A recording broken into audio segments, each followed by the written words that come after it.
မင်္ဂလာပါရှင်ဒီနေ့ပြောမှာဗာလဲဆိုလို့ရှိရင်ကျမကဟို Microsoft Word နဲ့လေဘောင်လေးတွေလောက်ထည့်တဲ့နီးပေါ့ဘောင်လေးတွေ frame လေးတွေထည့်တဲ့နီးလေးကိုကျမပြောထားတဲ့အချိန်မှာသူတို့ကအဲ့ဒီနော် frame လေးတွေဘောင်လေးတွေကိုဘယ်လို download ဆွဲရလဲဆိုတော့ okay ဟုတ်ပြီသူ့ကို download ယူတဲ့နီးလေးကိုချက်ပြောပါမယ်ကျမက download မဆွဲခင်ကို download ဆွဲခြင်းနဲ့download ဆွဲပြီးသားပေါ့နော်picture လေးတွေသို့မဟုတ်စာလေးတွေကိုထည့်ဖို့အတွက် folder လေးတစ်ခုအသီးသန့်စောက်ထားပါမယ်အခုကျမတော့ desktop ပေါ်မှာစောက်ပြမယ်ပေါ့နော်ဟိုပါတော့မိတ်ဆွေတို့ကတော့တကယ်လို့ computer ထဲမှာပဲဖြစ်ဒီထဲမှာပဲဖြစ်ကိုအဆင်ပြေတဲ့နေရာမှာ folder စောက်ထားနိုင်ပါတယ်ဘာဖြစ်လို့လဲဆိုတော့ folder လေးစောက်ရတဲ့အကြောင်းရင်းကဘာလဲဆိုလို့ရှိရင်ကိုကစနစ်တကျပေါ့နော်ကိုရဲ့download ဆွဲထားတဲ့အထဲမှာရှိတဲ့ file လေးတွေဒါမှမဟုတ်လို့ရှိရင်ပုံလေးတွေframe လေးတွေကိုပဲ download ဆွဲဒါမှမဟုတ်လို့ရှိရင်ပေါ့နော်ကာတွန်းရုပ်ကလေးတွေပဲ download ဆွဲနောက်ဆုံးကိုသူတေသနာလုပ်နေတဲ့ research လုပ်နေတဲ့အကြောင်းအရာလေးတွေပဲ download ဆွဲတည်တည်တံ့တံ့လေးဖြစ်စေချင်လို့ပါဟုတ်ပြီကျမက desktop ပေါ်မှာ folder လေးတစ်ခုအရင်စောက်ထားမယ်နော် folder စောက်မှာဆိုတော့ right click နှိပ်မယ် new ကိုနှိပ်မယ် folder ကိုနှိပ်မယ်နော် new folder စောက်လေးတည်တံ့တင်ထားတဲ့ video လေးလည်းရှိပါတယ်နော်ဟုတ်ပြီကျမက new folder လေးကို frame လေးတွေကိုdownload ဆွဲမှာမလို့ frame frame လို့ကျမကနာမည်ပေးလိုက်မယ်နော်ဒီ folder ကိုပေးချင်တဲ့နာမည်ပေးလို့ရပါတယ်ဟုတ်ပြီ folder လေးလည်းစောက်ပြီးပြီပေါ့နော် desktop ပေါ်မှာနာမည်ပေးပြီးပြီဆိုလို့ရှိရင်ကျမက Google လေးဖွင့်လိုက်ပါမယ်ဟုတ်ပြီ Google လေးကြာလာပါပြီဘာမှမခက်ပါဘူး Google လေးကကိုလိုချင်တာတွေကိုအားလုံးကိုကျမတို့ကတင်ကြုံပြီးတော့ရယူလို့ရတဲ့နေရာဖန်တိုက်ကြီးတစ်ခုပေါ့နော်ဟုတ်ပြီ Google ဆိုတာကဘာလဲဆိုရင် search engine ပေါ့နော်search engine ဟုတ်ပြီကျမတို့ Firefox ကကြတော့ Mozilla Firefox ကိုဖွင့်လိုက်တယ် Firefox ကကြတော့ဗာလဲဆိုလို့ရှိရင် browser တစ်ခုပေါ့နော်ကိုကြိုက်တဲ့ browser ကိုသုံးပါတချို့က Microsoft Edge ကိုသုံးတယ်တချို့ကကြတော့လေ UC browser ပေါ့နော်အများကြီးသုံးကြတယ်အများကြီးရှိကြပါတယ် UC browser တွေရှိတယ်ပြီးလို့ရှိရင် Mozilla Firefox တွေတချို့ဆို Internet Explorer တွေတောင်မှသုံးကြတယ်နော်Internet Explorer လည်းသူ့ဘာသူကောင်းတဲ့အချက်လေးတွေလည်းရှိတယ်ပေါ့နော်Microsoft Edge တို့နောက်အများကြီးရှိပါသေးတယ်เนาะနောက် browser နဲ့ပတ်သက်တာလေးကိုတော့သင်ခန်းစာတစ်ခုပြောပြပေးပါမယ်အခုကျမတော့ Mozilla Firefox နည်းနည်း date out တာပေါ့เนาะ Mozilla Firefox ကတော့သုံးတာလဲကြာနေပြီဟိုအရန်ဟိုပါပေါ့เนาะငကိုကလေးကသုံးနေကြဟာလေးပေါ့เนาะဟုတ်ပြီကျမအလွယ်လေးပဲပြုလုပ်လိုက်တာပါဟုတ်ပြီဒါဆိုရင် Google search engine တခု Google search engine ဒါမှမဟုတ်ရှင်ကိုသုံးနေတဲ့ search engine တခုခုမှာအမြဲတမ်း search box ဆိုတာရှိရယ်เนาะ search box ရဲ့သင်္ကေတလေးကဒီလိုမျိုးမှန်မလူလေးနဲ့Okay ဟုတ်ပြီကျမအဲ့ search box လေးရဲ့ text box လေးဘေးမှာtext box လေးပေါ်မှာ cursor လေးချလိုက်မယ်ပြီးကျမရှာချင်တာက frame frame ပေါ့နော်တကယ်လို့ frame လေးကိုစုထားတဲ့ website ကိုသိချင်တော့အဲ့ဒီ website ကိုကွာသိနေတယ်ဆိုတော့အဲ့ဒီ website ကလေးကိုတန်းပြီးတော့ယူလိုက်ရောပေါ့နော်တော့ဗာလဲအများတချို့ website လေးကြားလို့ရှိရင်တော့အမီးတစ်ပုံပေးရဲ့နောက်ကျန်တဲ့ပုံလေးတွေကဒေါ်လာနဲ့ဝယ်ရတာပေါ့နော်ကျမတော့ free ပဲလို့ချင်တာမလို့ frame ကိုလိုချင်တာ frame ကို frame photo free download ဆိုပြီးတော့ဒီမှာ UWLOAD ဟုတ်ပြီနော် free frame photo free download ပေါ့နော်ကိုကြိုက်တဲ့လိုမျိုးကြီးဒါမှမဟုတ်လို့ရှိရင်လည်း frame photo လို့ပဲရိုက်နေရတယ်နော်ပြီးရင် enter လေးကိုနှိပ်လိုက်မယ်နော်ဒါကတော့လုံးဝမသိသေးဘူးဆိုတဲ့လူတွေအတွက်ဗာတီးပြီးသားလူတွေအတွက်ကတော့ဒါလေးကအရင် easy going ပေါ့နော် okay ဟုတ်ပြီဒါဆို frame ပုံ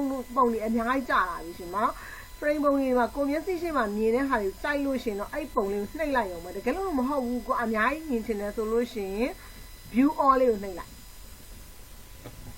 ဒါဆိုရင် frame လေးတွေပေါ့နော်ကိုလိုချင်တဲ့ frame လေးအများကြီးကြာလာပြီနော်ဟုတ်ပြီကြာလာပြီဆိုလို့ရှိရင်ကိုဘယ်ပုံစံလိုချင်လဲရိုးရိုးရှင်းလေးပဲလိုချင်တာကိုကြိုက်တဲ့ပုံစံကိုနှိပ်လိုက်ရရတယ်နော်ဟုတ်ပြီကျမဒီပုံလေးပဲရွေးလိုက်မယ်နော်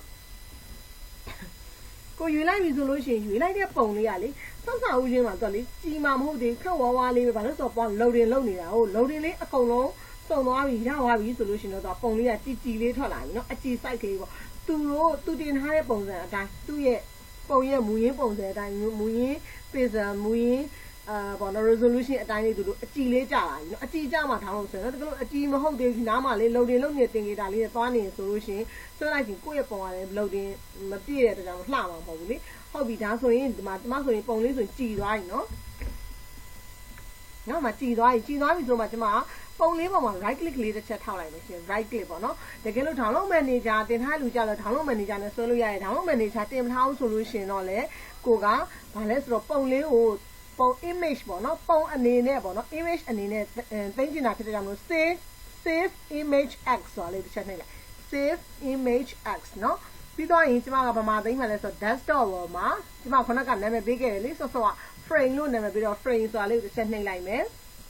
ပြီးသွားပြီဆိုလို့ရှိရင် file နဲ့ရတော့ဒါသူပေးထားပြီးသား file ကျမတို့သူ့ရဲ့ website ထဲမှာကိုကြီးကတင်တဲ့ upload တင်ပေးတဲ့လူပေးထားတဲ့နာမည်အတိုင်းပေါ့နော်ပြီးသွားလို့ရှိရင်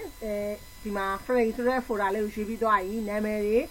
စစ်ဘာပုံစံအမျိုးအစားလဲဆိုတာလေးကိုလည်းသိပြီးသွားပြီဆိုလို့ရှိရင် save လေးကိုနှိပ်လိုက်မယ်ဒါဆိုရင်ကျမပုံလေးတစ်ပုံရပြီနော်ကဲနောက်တဲ့ပုံလေးတစ်ပုံထပ်ပြီးတော့ကျမထပ်ရှာအောင်မယ်ထပ်သိမ်းကျင်တယ်ဆိုလို့ရှိရင်လည်းကဲဒီပုံလေးလိုချင်တယ်ဆိုရင်လိုချင်တဲ့ပုံလေးကိုတစ်ချက် click လိုက်မယ်click လိုက်ကြည့်ဒီမှာဆို loading လေးသွားနေလိမ့်မယ်နော် loading လေးသွားနေတဲ့အချိန်မှာပုံကကြီးမှာမဟုတ်သေးဘူး resolution ကအမြင့်မှာမဟုတ်သေးဘူးလေဟုတ်ကြီးမှာမဟုတ်သေးဘူးအဲ့တော့ကြောင့်မို့လို့ခဏလေးစောင့်မယ်ဒီ loading ပြည့်တဲ့အထိတော့ line ကောင်းရင်ကောင်းတယ်လို့ကိုယ့်ရဲ့ internet connection ကောင်းရင်ကောင်းတယ်လို့မျိုးဒီ loading သွားတာကနှေးတာမြန်တာရှိလိမ့်မယ်ပေါ့နော်ဟုတ်ပြီဒါလေးကိုချက်ဆောင်မယ်ဆောင်တဲ့အချိန်မှာဒီမှာတခြားပုံလေးတွေကြိုက်တဲ့ပုံလေးတွေရှိနေမလား frame လေးတွေအများကြီးပဲလေဒါလေးက free ပေးထားတဲ့ပုံလေးတကယ်လို့ free မပေးဘူး free မရဘူးဆိုလို့ရှိရင် तू ကလေစာလေးကိုဖတ်ကြည့်မယ်ဒေါ်လာဘလောက်နဲ့ဘလောက်ပေါ့နော်ဒေါ်လာဘလောက်ကလေးနဲ့ဒီပုံလေးကိုမူပိုင်ခွင့်ရှိတယ်ဒါကြောင့်မလို့ဝယ်မလားအဲ့လိုမျိုးပြောတယ်ပေါ့နော်ဟုတ်ပြီဒါဆိုရင်ပုံလေးအကြည့်လေးရပြီဆိုရင်သူ့ပုံမှာ right click လေးတစ်ချက်ထောက်လိုက်မယ်ဆိုတော့ကျွန်မပြောခဲ့ save image x လေးကိုတစ်ချက်နှိပ်ပြီးတော့ယူလိုက်မယ်ပြီးရင်ကျွန်မသိချင်တာက desktop ဘောက frame ဆိုတဲ့အထဲမှာသိချင်တာအဲ့တော့မိတ်ဆွေတို့ကတော့ကိုယ့်ကိုတိုက်တဲ့နာမည်ပေးပေါ့နော်ဟုတ်ပြီအဲ့ဒါဆိုရင်အဲ့ဒီကိုသိချင်တဲ့နေရာကိုရောက်သွားပြီဆိုလို့ရှိရင်ကျွန်မ save ကိုတစ်ချက်နှိပ်လိုက်မယ်ဒါဆိုလို့ရှိရင်ဒီမှာပုံလေးတွေတင်ထားပြီးတင်ပြီးသားသွားတယ်ဒါက frame ပုံနော် frame ပုံမှမဟုတ်ဘူးဒီမှာ frame တွေအများကြီးရှိတယ် frame ပုံမှမဟုတ်ဘူးကျွန်မက cartoon ကလေးတွေကိုချို့ဆိုရင် cartoon ရုပ်လေးတွေကိုအဲ့လိုမျိုးပေါ့နော်ဟို down ဆွဲရတာတိုက်တယ်ပေါ့မဟုတ်ချင် cartoon ရုပ်ကလေးသုံးကျင်တယ်ဆိုလို့ရှိရင်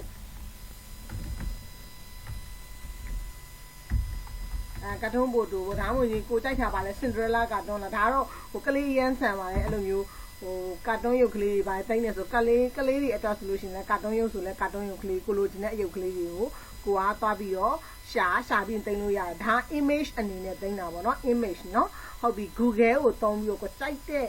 data ကိုရှာလို့ရတယ်အခုကတော့ပုံလေးတွေရှာပြတာပေါ့နော်ဟို frame လေးတွေသိချင်တယ် frame လေးတွေဘယ်လို download ဆွဲလဲဆိုတာသိချင်တယ်ဆိုတဲ့လူတွေအတွက်ပါဟုတ်ပါပြီဒါဆိုကျွန်မ download ဆွဲခဲ့တဲ့ပုံလေးကျွန်မပြန်ကြည့်မယ်နော် frame ဆိုတဲ့ဟာ desktop wall frame ဒီမှာလေကျွန်မ download ဆွဲခဲ့တဲ့ပုံလေးဒါအကြည့်ပေါ့နော် resolution အမြင့်နဲ့ရတာပေါ့နော်ဟုတ်ပါပြီဒီနည်းနဲ့ frame လေးတွေ download ဆွဲပြီးတော့စမ်းသပ်လို့အဆင်ပြေပါ